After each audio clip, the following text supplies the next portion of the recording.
we'll see in a second, I guess. Okay, the move has been taken back. What's it going to be? Is that a king's pawn? D4, I think. That's E4. Oh, that's E4. Oh, wow. All of our predictions are wrong with the opening, unfortunately. Wow. It's a king's pawn opening, and how will Nepomniachtchi react? Big moment. It's E5. No Sicilian. Okay. So they're like switching the colors, because Magnus with black against Jan, it was E4, E5. So now we see Magnus playing E4 with white. It's always nice to see new openings being played. So this is so far the same as in game 3? Yeah, until this last move. Jan Nepomniachtchi now has just played copycat, and it's the Petrov defense. I wonder how many people would have guessed this, because Jan Nepomniachtchi, not known for this opening. He played it a couple of times, I think, in the candidates tournament earlier this year, but that was really the first time we've seen it from him. And it's not traditionally his style either, just to play kind of a drawish, kind of solid opening. And, OK, Magnus has gone a pawn up temporarily, but White's knight, having grabbed a pawn, gets kicked back, and Nepomniachtchi will regain his pawn. So this is well-known stuff, and Ariane, this happened a lot, right, in the match between Carlsen and Caruana in 2018?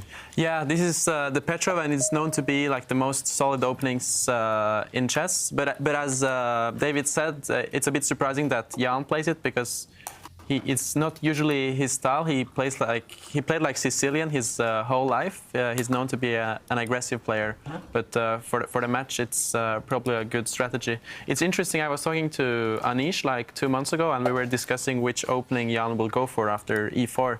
And I was thinking the Sicilian, but Anish actually predicted that Jan will go for the Petrov. And I was surprised that he said that, but he was actually right. Spot on, yeah. Anish Giri, clearly. Yeah, can see the future. So, meanwhile, a couple more moves. Both sides just occupying the centre with pawns, bringing bishops out. This is still very, very standard stuff. And, OK, I wonder who will launch the first surprise. Because I think Magnus avoided this exact position in his match against Caruana. He was trying different lines of the Petrov, or against the Petrov as white. OK, both sides now just castling their kings. Still very traditional, very well-known territory here. Yeah. Other moves might include just bringing the rook. OK, he does go for your suggestion there. This is the most popular reply. Yeah, because then Magnus's team will have to have studied a lot the Berlin, have some ideas in that. Yeah. Especially the Berlin, that will take weeks to study just to come up with a few ideas. So I wonder how much time Magnus and his coaches devoted to this opening. And there we go. Ariane is correct. Black does bolster his pawn centre with the move c6. And Magnus... E1. Yeah. It's awesome. The sky is blue. Guys, back to you. Like David says, highlighting the consequences. Now I'm smiling because this appears to be Magnus's strategy. On the database is actually a game between Levon Aronian and Arjun Erigaisi, one of the competitors on the Meltwater Champions chess tour, only 16. And there, Levon played in a very committal way. He pushed his pawn forward. Magnus has gone for a little bit more flexible move and developed the knight. OK, we do have another move, a quick one from Jan Nepomniachtchi. OK, trade of knights now. There will be some exchanges. I think White is about to capture the bishops. OK, the bishops are about to come off the board, and then I think Magnus will just recapture the knight and continue putting pressure with his queen against some weak pawns. All right, well, let's head down to Dubai, because Tanya is right now standing with Vladimir Potkin, the trainer of Jan Nepomniachtchi, who can maybe answer if they're happy now with what's happening in the opening stage here. Well, that's the big question, Kaya. And of course, 1e4 by Magnus was a slight surprise, at least up in the Play Magnus group room, where Team Magnus is, because I think Catalan was what everyone was expecting, a little more testing, but the battle of the openings continue. And for more insights, we've got with us Jan Nepomniachtchi's longtime trainer. Feeling comfortable in such a big match for him. He definitely looks very comfortable. And finally, tell us one thing, that on the rest day, of course, the team is busy preparing, tweaking, adjusting to what they've witnessed in the first 3 games. How involved was Jan himself in this in-match progression of training? Well, it's every player has his own recipe, and it's always flexible. When you feel inspiration, you are involved. He's definitely putting up an amazing fight. It's a great World Championship match between these two. Thank you so much, Vladimir. Yes, thank you, Tanya. Thank you. Thank you. And that is Team Nepomniachtchi clearly doing all the right things that's required to give us a big fight at the World Championship match. We do have a couple of moves, and Magnus is continuing to blitz, continuing to play fast. And just this last queen move by White, again, that reeks to me of computer preparation. That's maybe not the most human move. Normally we would be looking to push pawns or develop pieces, but Magnus moving a queen for the second time. I'm trying to figure out the idea, but clearly there is one behind that, and Nepomniachtchi also reacting instantly.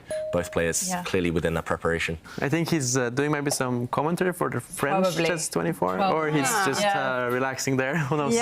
Black has taken the queens. Just before we show this as well, some of the viewers at home might have been wondering in this position why, instead of white defending the queen, why white couldn't have grabbed a pawn. This would have been a huge blunder, unfortunately. So white takes a pawn, but because of the tension between the queens, black would have been able to play bishop takes pawn, check, giving away the bishop, but gaining time. And then after white recaptures, the white queen would have dropped off. So we did indeed see a trade of queens instead of this. Magnus defending his queen, the queen's parting from the board, and immediately Jan Nepomniachtchi pushes forward. And Magnus reacts again instantly. Wow. So, okay. And then we'll see the justification. It fits in with everything we've been saying. Control the knight circuit, and there you go. The pawn move is on the board. Yeah, that was interesting. Nepomniachtchi, we saw him fiddling with a piece, and then somehow he still managed to make his move without breaking that kind of fidgeting routine. So multitasking.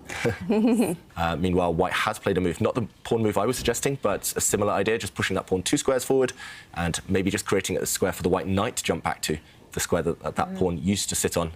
He's not risking anything, and he seems to be in preparation, so I think he's happy with this. So Jan played knight to d7, as we said was logical.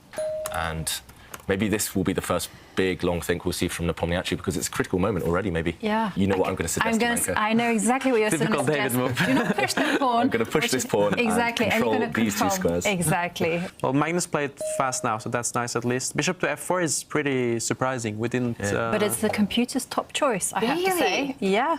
I think he just spent 2 minutes there remembering and trying to work out what happens next, because I said there were no forcing lines, but this does initiate some really forced moves, right?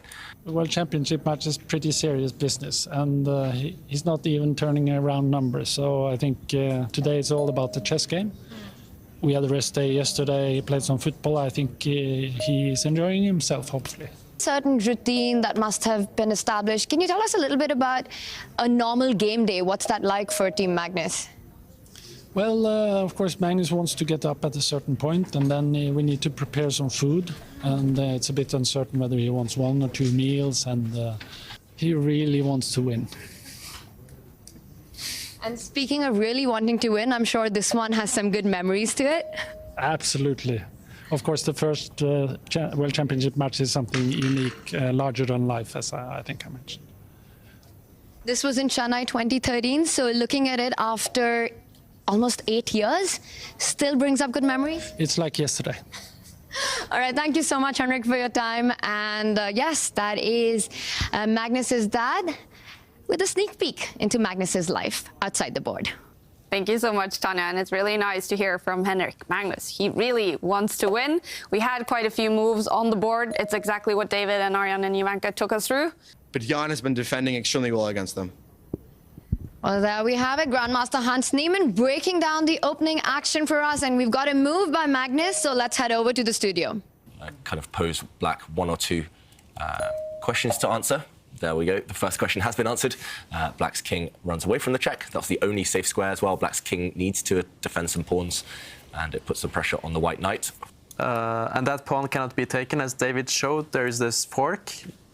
But Jan is obviously not gonna fall for that. He's probably gonna push his a4 pawn. Magnus now made his move, 98.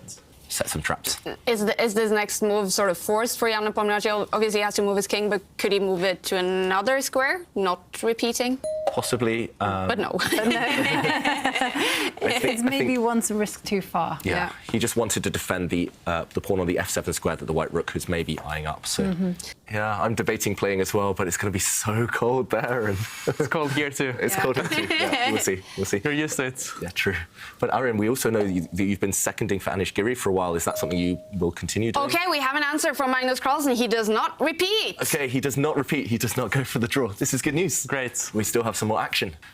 So he knows he needs to be accurate, Nepomniachtchi. I'm slightly surprised he spent so long, spending 7 minutes there, because this move, actually you called it a while ago, Arjan, it's pretty much automatic, right? Yeah. It's not clear what else black could have done. His rooks couldn't have been improved. The black knight couldn't move.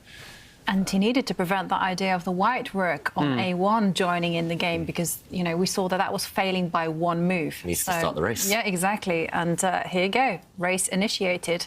And then play on, he does give check. The black king is going to march forward, and this will be the moment of truth. Okay. He goes and repeats the position. Okay, there you you're go. still on your chair, Jovanka. Yep. So now the question arises. Okay, he plays for a win, does push his pawn. Now the big question comes. Okay. If Magnus is gonna go for a draw. Well, we haven't seen anything better. But I mean, what could Magnus have up his sleeve in this particular position? I mean, is it to trade rooks and just kind of make a beeline? Trade rooks, how? Move By the pushing drop. forward? Rook E8, you mean? Or? Yeah, there could be that one as well. Also dropping the rook back, but I like this one. Let's try this dropping one. the rook back and hoping that after a rook trade that Run with the knight. Oh, yeah, Okay. run with the knight or go You mean head back back. towards this Yeah, pawn? head back or maybe just initiate another race. Because after all, the knight is in a cage. this black knight is trapped, this black king is also trapped. Can't go for it now, can I? Oh, here it comes. Okay, it's a knight check. Yeah, this one doesn't look like it's leading anywhere either, so knight check. Are we about to see a draw? If the black king goes back, Magnus leaving the board there, he will probably just drop the knight back with a check, and we might well see a repetition now. Then I realised I'm winning, and then We have off the I went. response from Jan. Forced move. He has to move his Yeah. king back, and So the question now for Magnus, will he move his knight back again? yeah. There he goes. H8. Okay, Actually, we have a move? he Okay. played the check. I think we're about to see a draw, but if Jan does run away from the draw, Knight C7, I Yeah, think, is a then good the move. And white then knight. threatening the rook and the pawn on F7. And Jan Nepomniachtchi Let's is see how back he by the does it. board. He is making his move. okay, so moment of truth if Magnus retreats his knight, we're about to see a draw. And There we have it. Yeah, so Nepomniachtchi, he has to move his king forward. That's strictly the only move. There we go, he stops the clock. As Jovanka mentioned, he doesn't make the move on the board, he stops it. He tells the arbiter it's about to be 3 times, and there we have the handshake. Game 4 in Dubai between these two is another draw. They are still tied, Magnus Carlsen and Jan Nepomniachtchi. Magnus on his birthday with the white pieces. This was not what he was hoping for today.